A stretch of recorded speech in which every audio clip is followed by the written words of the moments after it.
Starting from the subclass, I chose Voidwalker as it comes with Blink, and when combined with High Mobility and Astrocyte Verse, it lets you blink up to the ledge, skipping the trigger for the unstoppable ogre spawn.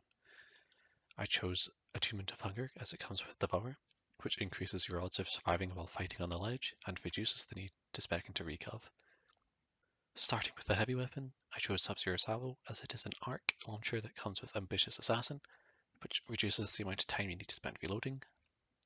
In case you're curious, a Sleepless with Vorpal, Impact Casing, and Major Spec does not one-shot the Knights. I used the Icalo Snipe to deal with the Wizard Shield. It doesn't one-shot it, but that's fine because it deals enough damage for the rocket to clean up.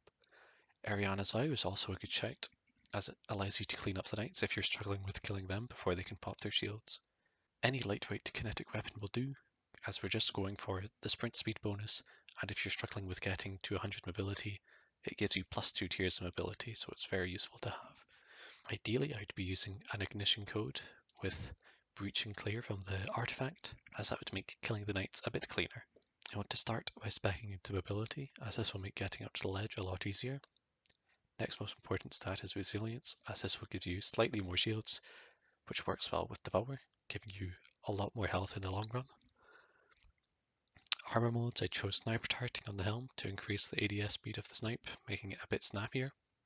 If you're running Arianas, hand cannon targeting is a good shout. On the arms, I have double rocket launcher loader, hand cannon dexterity if you're running Arianas, and sniper dexterity if you're running a snipe, just to increase the handling a bit is also fair. Double arc resistance on the chest, just to survive the Knights a bit more, but concussive dampener is also a good shout.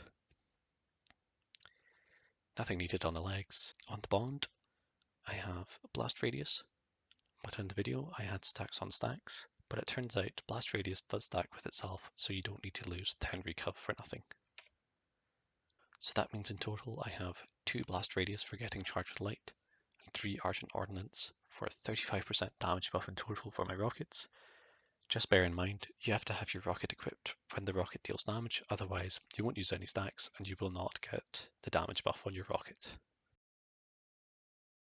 For running through the maze, you should have your lightweight weapon out the entire time and hug the right wall.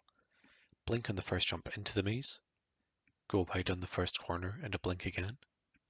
Rocket the thrall to get charged with light and reload your rocket to get 2 in the mag. Blink at the end of the tunnel behind the thrall, and one last blink towards the final slope down. This should get you to the end of the maze in around 25 to 28 seconds if done quickly. After leaving the maze, there are 2 rocks you can use to blink up to the ledge, one on the left and one on the right. I personally prefer the left one as it feels more consistent, but you have to jump slightly parallel to the ledge so you don't bump off the lip. If you're going for fastest time, killing the wizard first is a must, as its death controls when the boss spawns and when the cache key drops from the boss. Then you'll want to focus the upper knight to avoid dying, and then the lower knight. This must be done fairly quickly as the lower knight runs back to the maze, making it fairly RNG dependent. Afterwards, it's a mad dash to the boss for the final kill.